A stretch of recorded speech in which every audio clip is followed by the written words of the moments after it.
Yo, what's up everybody? Today I want to talk about one of the strongest Druid leveling builds for Diablo 4 Season 9. And this is a Raging Bear Pulverize build. And Season 9 is the season of the Druid. Druid has had so many much needed buffs. Pulverize alone has had a massive damage buff, and then the way it works has also been changed. We have guaranteed overpower and increased damage to crowd controlled enemies, which fits this build perfectly. And then on top of this, lots of the other skills, passives, and aspects have also seen massive buffs. Here's just a couple of them, but all you need to know really is this build is now really strong. You're going to blast through leveling, blast the early endgame, and you shouldn't have any problems. Huge damage, huge defenses, and a good amount of mobility. So let's get into it. So the way this build works is we funnel all of our damage into Pulverize. We use the shockwave aspect to create a shockwave whenever we cast Pulverize that just drills forward, dealing tons of damage. We also use the Ursine Horror, and then we double dip on every single extra damage we can find. We use Poison Creepers and then pick up damage to poisoned enemies. We make it an Earth skill so that we can take everything that gives extra damage to Earth skills.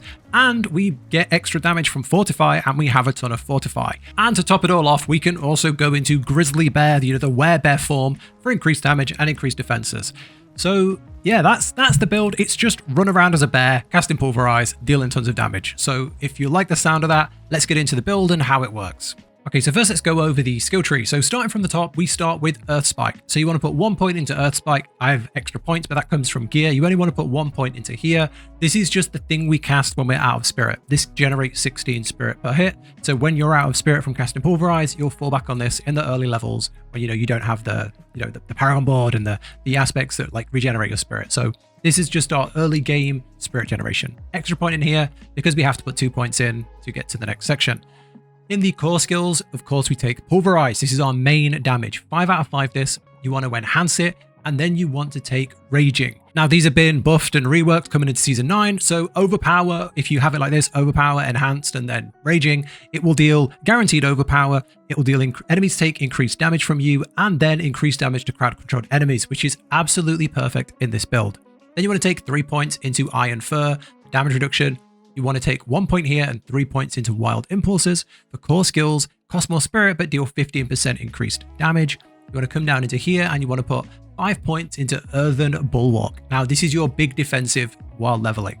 This is absolutely huge. You gain a barrier that absorbs 63% of max life, makes you unstoppable, and gives you Fortify. It doesn't get much better than this. Enhance it and take Preserving. It's just a perfect defensive while leveling. 3 points into Backlash, you do a 12% increased damage whenever you cast your defensive.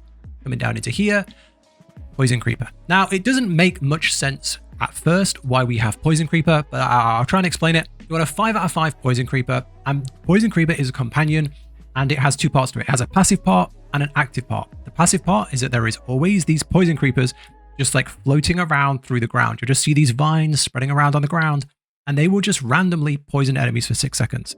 So this is just a constant, poison damage over time without you doing anything. And actively, when you click it, it will immobilize and poison enemies additionally. So put some points in there. It's a good amount of damage while leveling. The real reason we take Poison Creeper isn't for the damage. It's for all of the things that happen when an enemy has these effects on it. So let's go through those. So first we go Enhanced and then we go Brutal. Brutal means our crit strike chance is increased by 20% against enemies that have been damaged by a Poison Creeper. Then we can go into here, Clarity. After casting a companion skill, your next core skill has crit strike chance increased by 15% up to 45%. Then we can take this, deal 15% increased damage to distant enemies. Additionally, deal additional damage if they're slowed, stunned, immobilized, which they will be. And then we can get Feral Aptitude, 9% increased damage while healthy, 9% increased damage while above 100% movement speed. These stack. Okay, coming down into the next section. The next thing I want to talk about just in line with this is down here. 1 point into Neurotoxin to get into Envenom. You and your companions gain 30% bonus crit strike damage against poisoned enemies. And that kind of sums up why we take Poison Creeper. It's a good amount of poison damage, and we get all of the bonuses from them being poisoned. Okay, then we want to take this here, Trample. Trample is our movement ability. We just run along the ground as a bear. You don't need to put points into it, just 1 to get it. Then you want to go Enhanced, deal increased bonus damage, and then get to Savage. Casting Trample, gain Spirit. You run through enemies, you gain Spirit, and you get across the screen. 3 points here. When you remain in Werebear form for 12 seconds, your next non-defensive skill will overpower. Then we take this cluster here, 3 into Crushing Earth, 3 into Stone Guard, and just 1 into Safeguard. Then Finally, this cluster down here. You want to take the ultimate Grizzly Rage. This is our bear form. If you want to drop off some passives to put more points into Grizzly Rage, you can do. That will give you a better uptime of Grizzly Rage. It will, will have a lower cooldown. It doesn't really change the stats on it. It'll have a lower cooldown. For example, if you were to dip this and go into here, you see we go from 43 from 50. So, it's useful, but I prefer the passives in this build. The reason we take this is it's just huge. We get 20% damage reduction. We get 60% bonus damage, and that all increases the longer we're in the form, and we can extend the form. So really, really good. You want to take, Prime, you want to take Supreme, you want to take this cluster of defensives. Shapeshifting grants you increased damage, and then while Shapeshifting, Werebear grants you 9% damage reduction, Werewolf grants you 9% movement speed, and these persist while you're in either form. And then finally, Natural Fortitude, Shapeshifting fortifies you. 1 point in there just to have it. And then for the key passive, Ursine Strength, 30% additional max life while in Werebear form, and for 3 seconds after leaving, while healthy, which we will be most of the time, we do a 15% increased damage and 70% increased overpower. So that's the build. And to sum it up, what this results in, if you're new to Druid, if you're new to Diablo, what this results in is you are running around at max health with a barrier, with a fortify, meaning you've got tons of additional buffer above your health. So they've got to get through all that before they get to your health. So you're very, very defensive. You have speed from things like the passives and things like trample. You then have huge amounts of damage because we double dip on all of these different traits to empower our pulverize. And that's not without we haven't talked about any of our, aspects on our gear. This alone is just good damage for pulverize. So yeah, that's the build. You're going to level to max level super fast with this. Okay, onto the spirit boons. So on the spirit boons, this is what I would go for. On the deer, we want to go for Gift of the Stag, max spirit, and gain 10 spirit every second. The more spirit we have, the more time we can cast Pulverize, and the less time we have to cast Earth Spike. On the eagle, you want to take 2 boons here. You want to go for Scythe Talons, a crit strike chance. You get lucky here as well. We really want the crit strike chance. And then you want to get swooping attacks for attack speed. This is not a build that has a lot of attack speed, so let's get more of it. You'll feel this a lot when you run out of spirit. When you run out of spirit and you have to go to Earth Spike, having more attack speed really helps. Then we go to Pack Leader. Look here, crit strikes have a chance to reset the cooldown of your companion skills. And we saw we get buffs when we cast our companion skills, so that's quite nice to have. And there's nothing else in here that, really, really benefits the build to a crazy amount.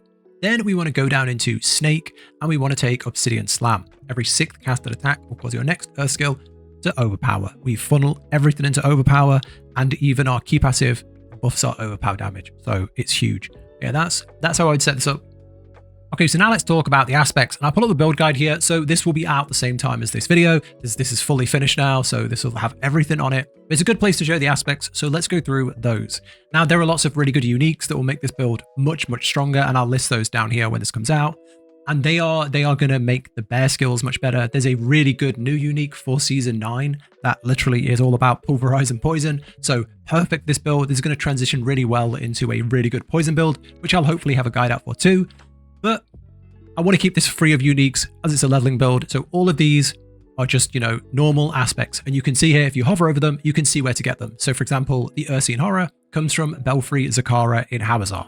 If it does not show the location where it comes from, like this one here, that means it's a legendary aspect, and you have to salvage a legendary and then get the aspect off of it to re-imprint it on your gear. So just that's so you know where to get these from. So let's go through them. Okay, so first let's talk about the main big aspects. So first up, Shockwave. Shockwave is just massive damage. Pulverize creates a shockwave that travels forward, dealing up to 120% of its damage to targets in its path. Put it on your 200 weapon if you can, because it gives it 200% more effect. Really, really, really good. Then on the amulet, you want to go for Ursine Horror. So Pulverize is now an Earth skill. This has actually changed in Season 9, so it still does the Earth skill, but it also reduces your Earth skill cooldowns, which is fantastic. Then you want to go Aspect of Changeling's Debt on your ring. Deal increased damage when hitting a poisoned enemy as a werebear. Perfect. Then you want to go for Aspect of Retaliation. Your core skills deal up to 75% increased damage based on your amount of Fortify. And we will have tons of Fortify, so tons more damage. And then we'll go through the rest. Helmet, Quicksand. Damage from Earth skills, slow enemies. That's good because that then triggers anything where it says it deals more damage to crowd-controlled enemies. That's a crowd control. Then we have Ballistic. When you have Fortify, your Earth skills gain +2 ranks. And we've just seen here, we're making our Shockwave and We're making our pulverize and earth skill, so it's win-win. That's perfect. Then we can go for subterranean. Poison creepers active also cast a landslide in a circle. That's not crazy, but then you have earth skills deal 35% increased damage to poisoned enemies. We already have 30% increased damage from our skill tree, so now we'll be doing like 60+% damage to poisoned enemies, and everything around us should be poisoned because we have the poison creeper. Then we have the mending stone. The duration of earthen bulwark is increased by 6 seconds. In addition, defeating an enemy with a skill replenishes your bulwark, which means it's just up more. And finally, Windstalker. Crit strike chance, give movement speed for 1 second, up to 6 seconds. There are lots of other, there are better things you could put on your feet, but they're more reliant on, do you have this gear? Do you have a way to make yourself always unstoppable? Things like that. But given this is a leveling build and people might not have found the things they need, this is just a guaranteed movement speed increase. So yeah, that's the build. I wrote here as well, if you're running out of spirit and you're struggling, you can also get the mangled aspect, put that on one of your rings probably, and that will give you spirit regen whenever you're in bear form. But yeah, that's all of the aspects. I'm not going to go into like stats on gear and stuff while leveling. Just equip the highest level thing you've got, really. And then of course, just if you want to temper while leveling on your weapon, you can temper like double the chance to cast pulverize, things like that. And then you can go for like increased damage from earth skills, increased damage bear things. It's fairly straightforward, but I wouldn't worry too much about going really hard on like tempering and I need to find greater affixes while leveling. Just level, get to max level, then move over to an endgame build. Okay, now for the season 9 powers. So obviously I'm recording this at the very, very start. We haven't tested these. We haven't really got into like tons of detail. So this is a best estimate based on the testing I've done, in the testing period. So here's what I would suggest. This could change and I will change it if things seem different. So the way this works is we're creating our own horadric spell. We pick a main ability. We pick a skill to align that ability to, and then we kind of empower it with these 4 different crystals. That's kind of how it works. So for the spell, I would go for Celestial Surge. That seems the most busted right now. It just creates these stars that just deal damage constantly. And once you get it to rank 10, they also crash around nearby enemies for the same damage. So this is a really powerful ability. I would put that on your pulverize as well. For the infusions, I would go for Corrosive. This deals poison damage. It works really well on just keeping our poison damage up, and it's a good amount of poison damage. It's a damage over time, which we don't have a great deal of. And then on top of that, it triggers all of the things we have where it's deal more damage to poison enemies. On the Arcanas, I would go for Reactive, gain 20% resource regen. I'd go for Shifting. Your Catalyst increases your movement speed by 70% when casted. And this has a 11 sec cooldown, which is pretty good. And then Gleaming, the effect size is increased by 50%. That's the setup I would probably go for based on the limited amount of testing we've had. Again, we'll update this if it looks like there are better things out there. I'll let you know. Either way, while leveling, this will be great. Okay, so now let's talk about the Paragon Board. This is a leveling build, so don't stress too much about the Paragon Board. You're gonna, once you hit endgame, start thinking about moving to an endgame build. However, this will transition well, so a good Paragon Board will get you in a good spot to, get through Torment 1, 2, start finding your uniques before you do move over. So hopefully this gets you going quite well. So starting on the start board, I would go with Dominate as your main glyph. Dominate is for every 5 int, you deal more overpower damage, and overpower is a significant amount of our damage. We can trigger it every time we pulverize with, the new changes in season 9. And then we can also trigger it with lots of other things like our gear. We have every 6th attack is an overpower, stuff like that. So very good source of damage early on and a good place to put your point. So you can also grab all these early nodes as well. And then as you start coming up to the top, I would go for this board here. This is the Ancestral Guidance board. The reason this is so good is because it is really good for resource regeneration. If you're at the point where, you don't want to ever cast Earth Strike again, or you don't want to cast your basic skill ever again, this is the board to go on. This is the board you want to go for. If we go on this board, what we're doing basically is we run it straight down the left side. Along here, we have resource regen, resource regen, resource regen. We have max spirit, +1 spirit when you defeat an enemy, things like that. And then we hit the legendary node. After spending 75 spirit, you deal 40% increased damage for 5 seconds. Your ultimate skill deals more damage per spirit when cast. Then you can come along and you can get attack speed, core damage, things like that. Come down into here and we have even more good stuff. We've got core damage. We've got 28% core damage, things like that. We've got more damage up here. This is just a really, really good first board. As soon as you slap this board on, you're going to feel a massive damage boost. Then you can go for Tectonic as your first glyph. The reason this is so good is for every 5 decks, your Earth skill gains crit strike damage, which, pulverize will be an Earth skill, so really good. Then we want to come up into the next board, and I would go like this. Heightened Malice with the Keeper Glyph. The Keeper Glyph is increased rare nodes, and the rare nodes we have are damage to poisoned enemies, which is perfect, and damage. So really, really good.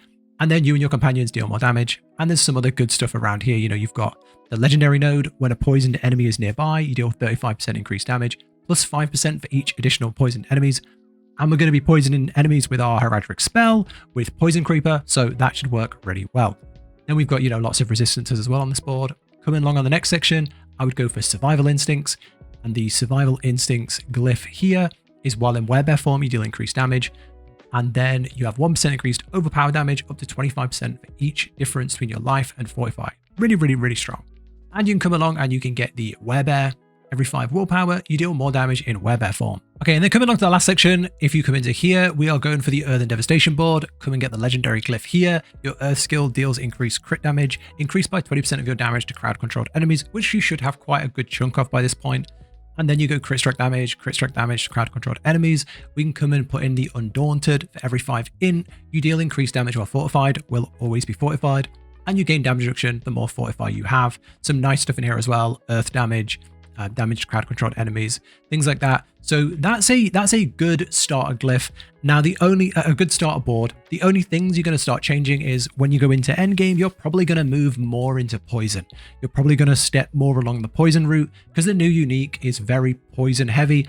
And I think taking increased poison damage and putting more aspects along the poison route is going to scale a lot better at endgame. But for leveling, Torment 1, Torment 2, maybe even 3, especially like as you're farming your uniques, this is going to set you up really, really good. But yeah, that's pretty much the entire build. There's obviously all the extra stuff is in here if you need it, like the gems and things like that. But yeah, hopefully this helps. Hope you like this build. I'm going to be leveling with this build. I'm very excited for season 9. I think this is one of the strongest seasons we've had as Druids. So yeah, I hope you like it. Let me know down below what you think. If you want to see more, if you like the style of guide, do consider subscribing to the channel. Thank you so much for watching. Take care.